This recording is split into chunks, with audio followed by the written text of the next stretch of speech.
Hello વિદ્યાર્થી મિત્રો, આજેના લેક્ચરમાં આપણે જોવાનું છે સ્વાધ્યાય 1.2 એમાં પહેલું સત્ય છે વિધાન કે અસત્ય તે જણાવો. એમાં બે આપણે જોયા હતા છેલ્લા લેક્ચરમાં, એમાં ત્રીજાથી આપણે શરૂ કરીએ. બરાબર?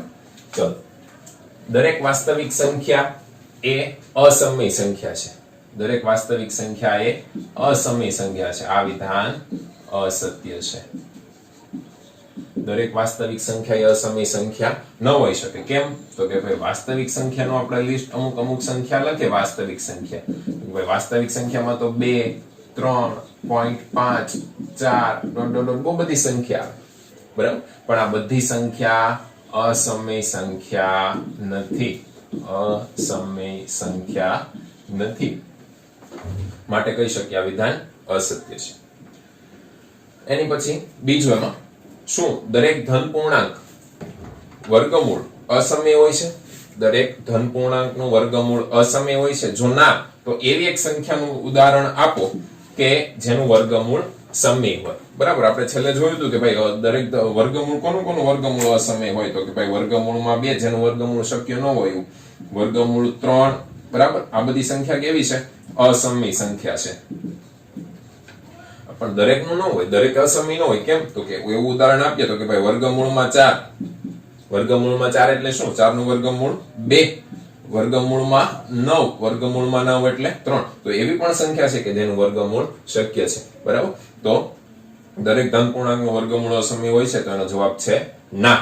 જો ના, તો આપણે એક એવી સમય સંખ્યા આપેલી છે, 2 સમય સંખ્યાનું ઉદાહરણ આપેલું આપણે કે જેનું વર્ગમૂળ સમય સંખ્યા હોય.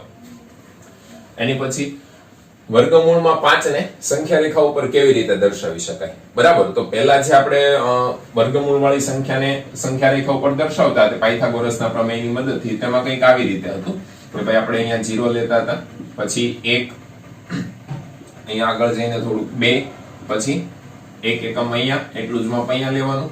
પાયથાગોરસના પ્રમેયની મદદથી ત્રીજી બાજુનું માપ શોધી લેવાનું. વર્ગમૂળમાં 2 આવે એને આપણે નીચે દર્શાવી દઈએ.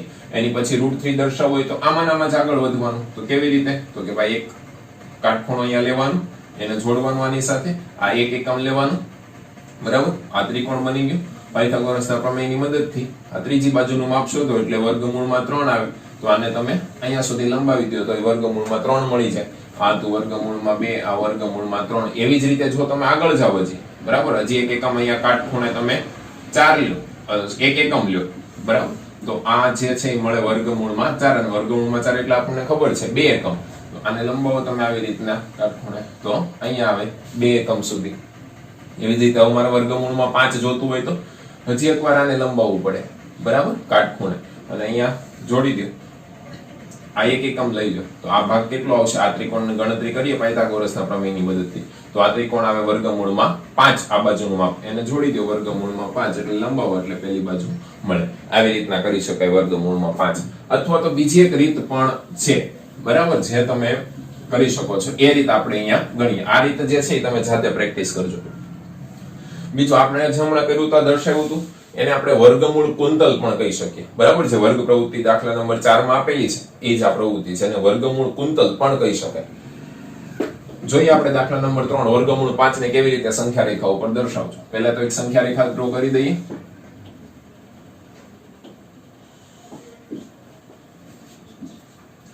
અહીંયા લઈ લઈએ 0, 1, 2, અને આગળ થોડુંક લંબાવી દઈએ તો ત્યાં આવી જશે 3. બરાબર? ચલો, હવે આની ઉપર 0 થી 1 અથવા તો 2 એકમ લઈ લઉં છું. આપણે જનરલી જે રીત કરતા થાય એનાથી અલગ કરીએ છીએ. 1 થી લઈને અહીંયા 2 એકમ સુધી. આ અંતર 1 એકમ આવડો એટલે કુલ કેટલું થયું? 2 એકમ થયું કુલ અંતર.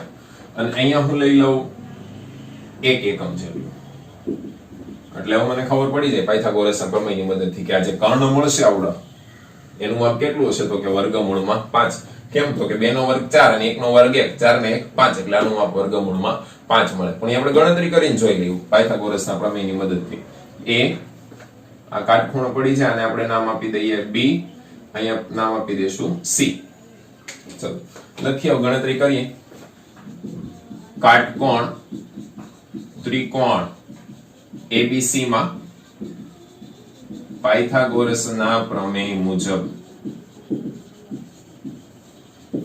શું થશે પાયથાગોરસના પ્રમેય મુજબ? તો કે પાયથાગોરસનો પ્રમેય શું છે? કાટખૂણો ધરાવતી બે બાજુના વર્ગનો સરવાળો, એટલે AB square plus BC square is equal to AC square. AB નું માપ છે આપણે લીધેલું છે 2 નો વર્ગ, BC નું માપ છે કે એકમ 1 નો વર્ગ બરાબર AC સ્ક્વેર. 2 નો વર્ગ એટલે 4, 1 નો વર્ગ 1, AC સ્ક્વેર. AC સ્ક્વેર બરાબર 4 ને 1 5, બંને બાજુ વર્ગમૂળ લ્યો તો AC બરાબર થશે વર્ગમૂળમાં 5 એકમ. બરાબર, આ જવાબ આવી ગયો. AC બરાબર વર્ગમૂળમાં 5 એકમ. તો આનું માપ મળે છે આપણને વર્ગમૂળમાં 5 એકમ. બરાબર, 5 એકમ. હવે વર્ગમૂળમાં 5 ને સંખ્યા રેખા પર દર્શાવવું હોય તો શું કરવું પડે? પરિકરની મદદથી એને કેન્દ્ર લઈ AC ત્રિજ્યા વાળી એક ચાપ અહીંથી આવી રીતના રચો. તો અહીંયા જે છે એ આવશે આપણું વર્ગમૂળમાં 5. વર્ગમૂળમાં 5. તો આ દર્શાવી દીધું આપણે સંખ્યા રેખા ઉપર. બરાબર, આવી રીતના દાખલા ગણશું. આની પછી છે દાખલા નંબર 4. વર્ગ પ્રવૃત્તિ આપેલી છે જેમાં તમારે વર્ગમૂળ કુંતલ રચવાનું છે. જેમ હમણાં અહીંયા મેં આગળ બતાવેલું તમને, બરાબર, કે ભાઈ દાખલા કઈ રીતે ગણવાના છે. એક પહેલા વર્ગમૂળમાં 2 દર્શાવો, પછી એની પછી 3, એની પછી 4, એની પછી 5. બરાબર, એવી રીતના આખી વર્ગમૂળ કુંતલ રચી શકાય. બરાબર, એ તમારે ઘરે હોમવર્કમાં કરવાનું છે. હવે પછીનો ટોપિક છે દશાંશ અભિવ્યક્તિ. બરાબર, દશાંશ અભિવ્યક્તિ અને તેના પ્રકાર. તો પહેલું તો આપણે જોવું પડશે દશાંશ અભિવ્યક્તિ એટલે શું. બરાબર, આમ તો તમને ખ્યાલ જ હશે કે માની લો કે હું આમ લખું છું, એક સમય સંખ્યા લખું છું, અપૂર્ણાંક લખું છું 5/2, એટલે એને ભાગાકાર કરો એટલે જવાબ આવે 2.5, કે નહીં? તો 2.5 એ 5/2 ની શું થઈ ગઈ? દશાંશ અભિવ્યક્તિ.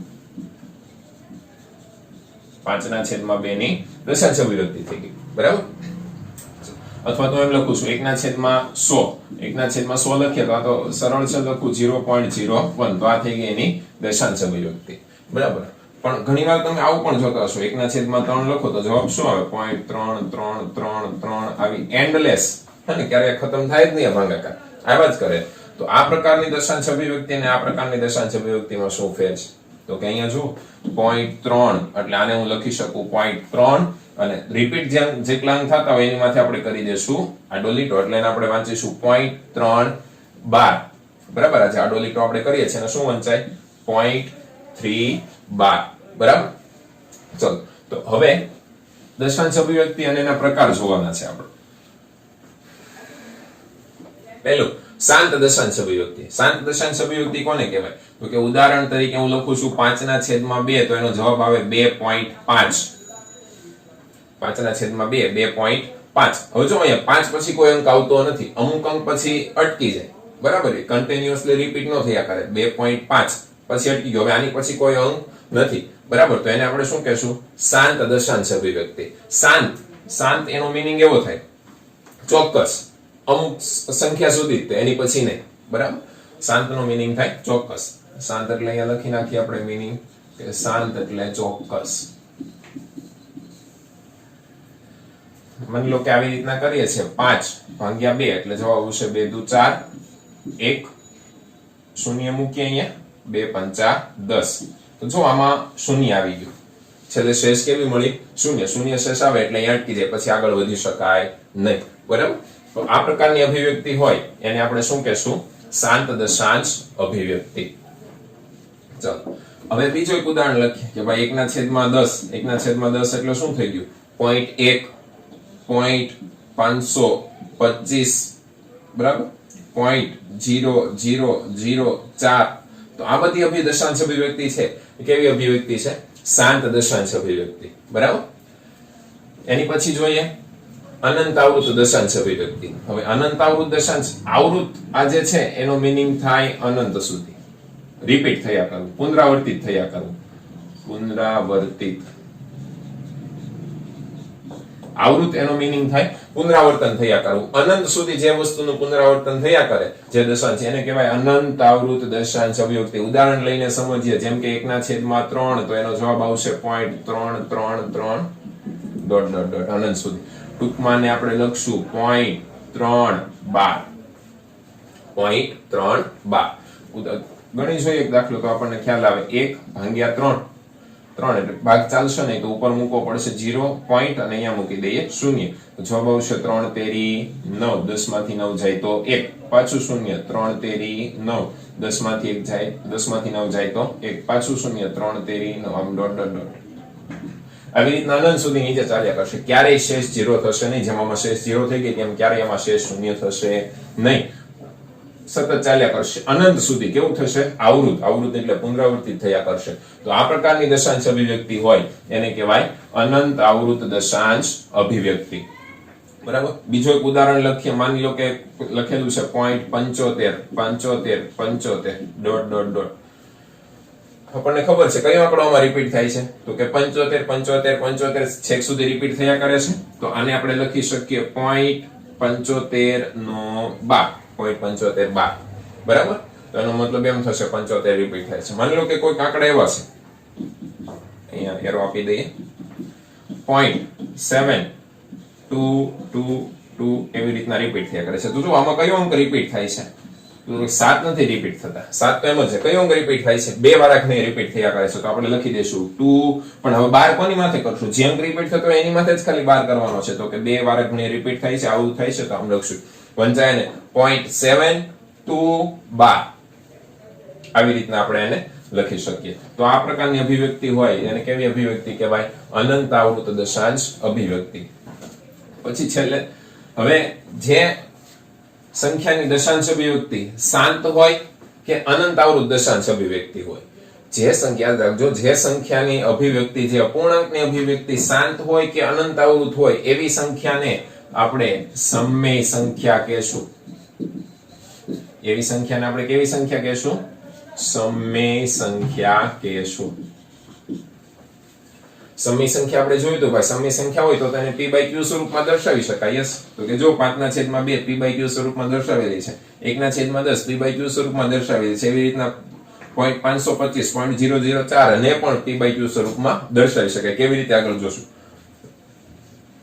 અનંત આવૃત દશાંશ અભિવ્યક્તિ એને પણ સેમ સમય સંખ્યા કીધી આપણે કે અનંત આવૃત દશાંશ અભિવ્યક્તિ હોય તો એને સમય સંખ્યા કહી શકાય હવે સમય સંખ્યા છે તો એનો મતલબ શું થયો એને p/q સ્વરૂપમાં દર્શાવી શકાય તો 1/3 છે તો એને આપણે p/q સ્વરૂપ કયું થાય 1/3 એવી જ રીતના અહીંયા 0.75 નો 12 છે તો એને પણ p/q સ્વરૂપમાં દર્શાવી શકાય પણ એની માટે આપણે ગણતરી કરવી પડે દાખલા ગણવા પડે એવી જ રીતના અહીંયા 0.722 છે તો એને પણ p/q સ્વરૂપમાં દર્શાવી શકાય સમય સંખ્યા બરાબર કેવી રીતે દર્શાવી એ આપણે હમણાં નેક્સ્ટ ટોપિકમાં જોશું દાખલા ગણીને એની પછી અનાવૃત દશાંશ અભિવ્યક્તિ અહીંયા તો શબ્દ આવૃત અહીંયા શબ્દ છે અનંત અનાવૃત તો કે અનંત અનાવૃત એટલે શું અનાવૃત એટલે પુનરાવર્તિત ન થતું હોય તેવું પુનરાવર્તિત ન થતું હોય તેવું પુનરાવર્તિત ન થાય આમાં કેવું છે પુનરાવર્તન થયા કરે છે સતત અનંત અનાવૃત દશાંશ અભિવ્યક્તિ તો કે ઉદાહરણ લખીએ આપણે એકાદું 0.532497 ડોટ ડોટ ડોટ ખબર નથી 7 પછી કયો અંક આવશે અનંત સુધી જાય છે અને વળી પાછું કેવું છે અનાવૃત છે એટલે પુનરાવર્તન કોઈ પણ અંકનું થતું નથી કોઈ ચોક્કસ ગ્રુપ નું પુનરાવર્તન થતું નથી તો આને અનંત અનાવૃત દશાંશ અભિવ્યક્તિ કહેવાય આવી બહુ બધી અસંખ્ય સંખ્યાઓ આપણે જાતે લખી શકીએ ગમે તેમ લખી દેવાની છે 3 4 2 3 5 9 ડોટ ડોટ ડોટ કોઈ સંખ્યાનું પુનરાવર્તન કોઈ ગ્રુપનું પુનરાવર્તન થતું નથી 9 પછી કયો અંક આવશે આપણને ખબર નથી તો આ સંખ્યાની કેવી સંખ્યા કહેવાય અનંત અનાવૃત દશાંશ અભિવ્યક્તિ બીજી વર્ગમૂળમાં 2 એટલે શું છે 1.41 42 ડોટ ડોટ ડોટ આની પછી કઈ સંખ્યા આવશે આપણને ખ્યાલ નથી બરાબર તો વર્ગમૂળમાં 2 41 42 વગેરે આ સંખ્યા કેવી છે અનંત અનાવૃત દશાંશ અભિવ્યક્તિ છે વર્ગમૂળમાં 2 ની એવી જ રીતે પાઈ ની કિંમત આપણે લઈએ 3.14 15 ડોટ ડોટ ડોટ છેક સુધી કેવી સંખ્યા પાછળ હશે આપણને ખબર નથી કોઈ ચોક્કસ અંકનું પુનરાવર્તન થતું નથી તો આ બધી સંખ્યાઓ અસમય સંખ્યાઓ છે એટલે કે અનંત અનાવૃત દશાંશ અભિવ્યક્તિ જે દર્શાવતી હોય એ સંખ્યાઓ કેવી બને અસમય સંખ્યાઓ બની જાય બરાબર તો ત્રણ વસ્તુ છે પહેલું સમય સંખ્યા શાંત દશાંશ અભિવ્યક્તિ અનંત આવૃત દશાંશ અભિવ્યક્તિ આ બંને પ્રકારની અભિવ્યક્તિ હોય તો એને કેવી સંખ્યા કહેશું આપણે સમય સંખ્યા અને અનંત અનાવૃત દશાંશ અભિવ્યક્તિ હોય તો એની સંખ્યાની કેવી સંખ્યા કહેશું આપણે અસમય સંખ્યા બરાબર જે થિયરી જોઈ આપણે હમણાં, બરાબર, દશાંશ અભિવ્યક્તિની, એના આધારે સ્વાધ્યાય 1.3 ના દાખલા આપણે ગણીએ, બરાબર. તો ચલો એની માટે એક નાની અમથી જે વાત છે જેને આપણે જોયું હતું, બરાબર, કે દશાંશ અભિવ્યક્તિ, તો એનું એક જે અહીંયા લખી દઉં છું કે ભાઈ શાંત દશાંશ અભિવ્યક્તિ હોય, શાંત દશાંશ અભિવ્યક્તિ, તો સંખ્યા, અને બીજું અનંત આવૃત દશાંશ અભિવ્યક્તિ હોય,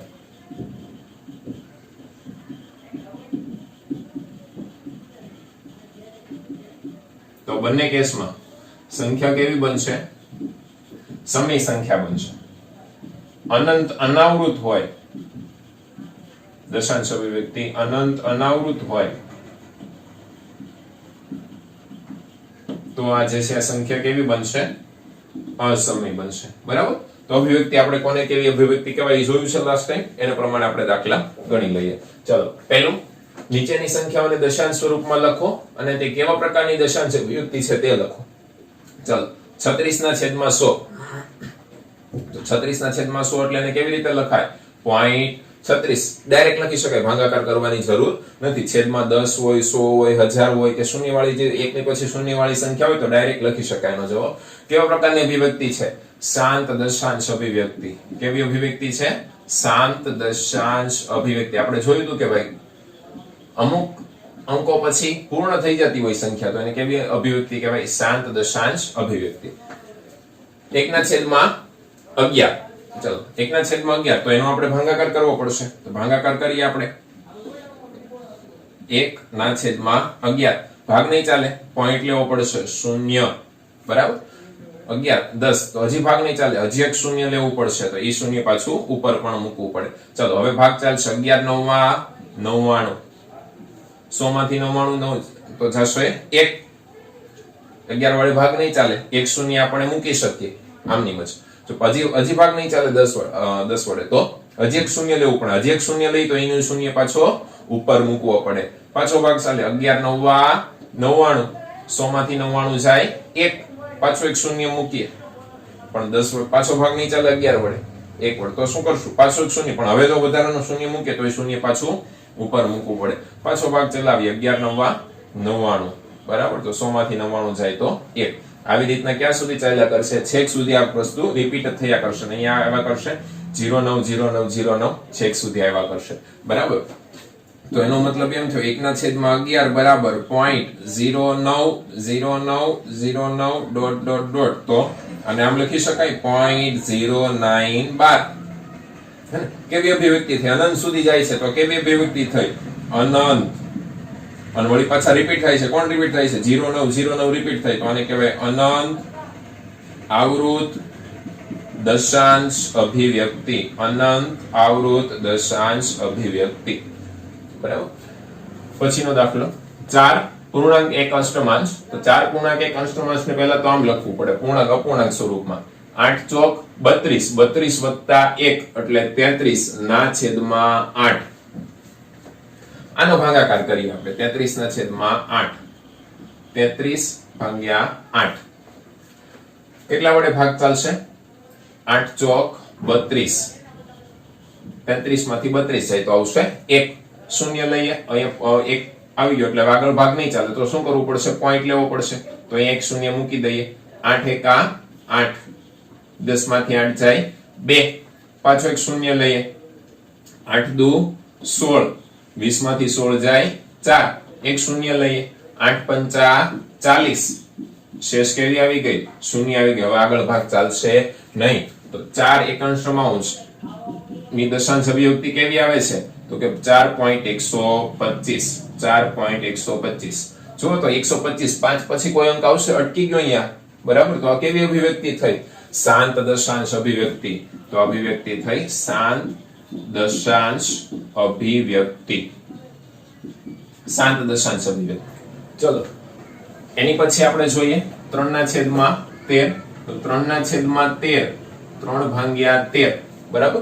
પહેલેથી ભાગ નહીં ચાલે, પોઈન્ટ મૂકવો પડશે ઉપર અને અહીંયા મૂકી દઈએ શૂન્ય. 13 × 2 = 26. 30 માંથી 26 જાય 4. પોઈન્ટ એક શૂન્ય મૂકી દઈએ. જવાબ આવશે 13 × 3 = 39. 40 માંથી 39 જાય 1. અહીંયા શૂન્ય મૂકી દઈએ, હજી ભાગ નહીં ચાલે 13 એકા 13 વડે, તો હજી એક શૂન્ય મૂકવું પડશે, પણ હવે જો શૂન્ય મૂકીએ તો હજી એક શૂન્ય પાછું ઉપર પણ મૂકવું પડે. ચાલો 13 સત્તા 91, 100 માંથી 91 જાય તો બચશે 9, એક શૂન્ય મૂકીએ. ચલો હવે 13 છંક 78, 13 છંક 78, 90 માંથી 78 જાય 2 અને અહીંયા 1 શૂન્ય મૂકી દઈએ. ચલો હવે 13 9 117, શું થશે 120 માંથી 117 જાય વધે 3, એક મૂકી દઈએ શૂન્ય, તો પાછું આવશે અહીંયા 30 છે એટલે 13 દુ 26, એટલે પાછું અહીંયા રિપીટ થી ચાલુ થઈ જશે. એટલે પાછું આની પછીનો આવે 3 0 7 6 9 એવી રીતના. બરાબર, તો 3 ના છેદમાં 13 ની દશાંશ અભિવ્યક્તિ કેવી આવે છે? 0.230 7 6 9 એવી જ રીતના આગળ રિપીટ થતું જશે. અહીંયા અહીંથી આપણે લખીએ 2 3 ડોટ ડોટ ડોટ, તો આને શું લખી શકાય? 0.230769 12. કેવી અભિવ્યક્તિ થઈ? અનંત, અને વળી પાછી આવૃત રિપીટ થયા કરે છે, તો અનંત આવૃત દશાંશ અભિવ્યક્તિ. અનંત આવૃત દશાંશ અભિવ્યક્તિ. બરાબર, 4 દાખલા છે, તમને ખ્યાલ આવી ગયો છે કઈ રીતે કરવાનું. તો 5મો અને 6થો દાખલો જે છે એ તમારે હોમવર્કમાં ઘરે જાતે પ્રેક્ટિસ કરવાની છે. પછી દાખલા નંબર 2, તમે જાણો છો કે 1/7 બરાબર 0.142857, તમે ભાગાકાર કરશો એટલે 1/7 1/7 કરો એટલે જવાબ 0.142857. બરાબર, શું તમે ખરેખર ભાગાકારની લાંબી પ્રક્રિયા કર્યા વગર 2/7 3/7 થી લઈને 6/7 ની દશાંશ અભિવ્યક્તિ શું મળે તેનું અનુમાન કરી શકશો? જો હા, તો કેવી રીતે? બરાબર, હવે 1/7 આપણી પાસે હોય તો પછી આ બધાનો ભાગાકાર કરવાની જરૂર નથી. કેવી રીતે મેળવાય એ આપણે જોઈ લઈએ. ચલો 1/7 બરાબર જવાબ આપેલો છે 0.142857 નો 12, 0.142857 નો 12, એટલે આગળ તમે ગણી શકો 0.142857 142857 એવી રીતે. હવે તમારે મેળવવું છે, પેલું આપણે મેળવીએ 2/7. ભાગાકાર કરીને તો મેળવી જ શકાય, પણ ભાગાકાર કર્યા વગર કેવી રીતે મેળવી શકાય? 2/7 છે તો આને આવી રીતના લખી શકાય 2 ગુણ્યા 1/7. બેને તમે બહાર લઈ શકો અલગથી. બરાબર, 2 અહીંથી નીકળી જાય, આગળ આવી જાય તો 2 ની જગ્યાએ કોણ કાઈ ન હોય તો ત્યાં શું હોય? 1 હોય. બરાબર, 2 ગુણ્યા 1/7, તો 2 ગુણ્યા 1/7 એટલે તો આપણી પાસે છે શું? 0.142857 નો 12. ચલો આનો ગુણાકાર કઈ રીતે કરવો? તો એના ગુણાકારની રીત આપણે અહીંયા જોઈ લઈએ. જેમ આપણે કરીએ એમ જ કરવાનો છે. 2 ગુણ્યા 0.142857, તો આને લખી દઉં છું 0.142857 ગુણ્યા 2. 2 સત્તા 14 નો 4 વધી 1, 5 દુ 10 ને 11 નો 1 વધી 1, 8 દુ 16 ને 1 17 7 વધી 1, 2 ગુણ્યા 2 4 ને 1 5, 4 દુ 8 અને 2 એકા 2, પછી પોઈન્ટ 2 ગુણ્યા 0 એટલે 0, અને જવાબ આવશે 0.2857 14. 0.2857 નો 12. આવી રીતના સિમ્પલ રીતે કરી શકશો આપણે. બરાબર, આગળ એવી જ રીતના 2/7 નું આપણે મેળવેલું છે. બરાબર, 2/7 નો જવાબ આપણને આવી રીતના આવે છે.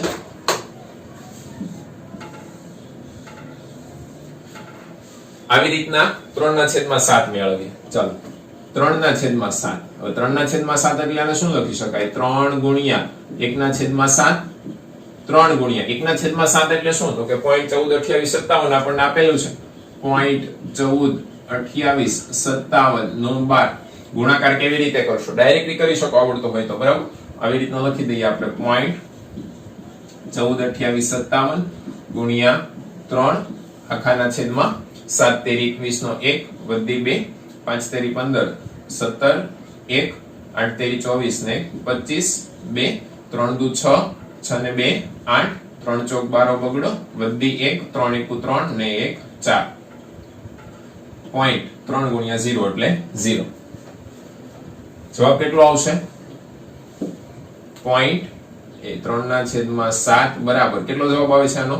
0.428571 નો 12. આ થઈ ગયો તમારો જવાબ 3/7 માટે. બરાબર, આવી રીતના ગણતરી કરી શકાય. ચાલો એની પછી 4 ના છેદમાં 7 એટલે શું લખી શકાય? અને 4 ગુણ્યા 1 ના છેદમાં 7, 4 ગુણ્યા 1 ના છેદમાં 7, 4 ગુણ્યા 1 ના છેદમાં 7 એટલે શું? 0.142857 ગુણાકાર કરીને આપણે લખી દઈએ 4 ના છેદમાં 7 બરાબર. ચલો શું આવશે? ડાયરેક્ટ હવે ગુણાકાર કરીને એમ પણ કરી શકાય અથવા ડાયરેક્ટ કરી શકાય. 7 ચોક 28 નો 8 વધી 2, 5 ચોક 20 ને 2, 22 નો 2 વધી 2, 8 ચોક 32, 32 33 ને 34 નો 4 વધી 3, 4 દુ 8, 9 10 11 નો 1 વધી 1, ચોકે ચોકે 16 ને 1, 17 નો 7 વધી 1, 4 1 4 ને 1 5, પોઈન્ટ 4 ગુણ્યા 0 એટલે 0. તો આ થઈ ગયો તમારું 4 ના છેદમાં 7 માટેનો જવાબ. એવી જ રીતના 5 ના છેદમાં 7 માટે કરીએ. ચાલો 5 ના છેદમાં 7 એટલે શું આવશે?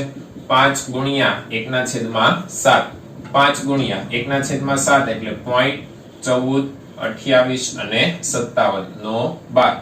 ડાયરેક્ટ જવાબ લખી દઈએ. શું થશે? 5 સત્તા 35 નો 5 વધી 3, 25 25, 25 ને 3 28, 28 નો 8 વધી 2, 8 પંચા 40 ને 2, 42 ને 2 વધી 4, 5 દુ 10 ને 4 14 વધી 1, 5 ચોક 20 ને 21 નો 1 વધી 2, 5 1 5 ને 2 7, પોઈન્ટ 5 ગુણ્યા 0 એટલે 0. તો લખી શકાય 5 ના છેદમાં 7 બરાબર પોઈન્ટ 71 42 85. હકીકતમાં જો બે જ આંકડા રિપીટ થાય છે. 14 28 અને 57, 14 28 અને 57, 14 28 અને 57 બરાબર. ચલો એવી જ રીતના આગળ હવે 6 ના છેદમાં 7 માટે એટલે શું લખી શકાય? અને 6 ગુણ્યા 1 ના છેદમાં 7 બરાબર. આ એક જે છેલ્લું છે એ તમે પ્રેક્ટિસ કરજો. તમે જાતે ગણીને જોઈ લો કે આનો જવાબ કેટલો આવે છે. બરાબર.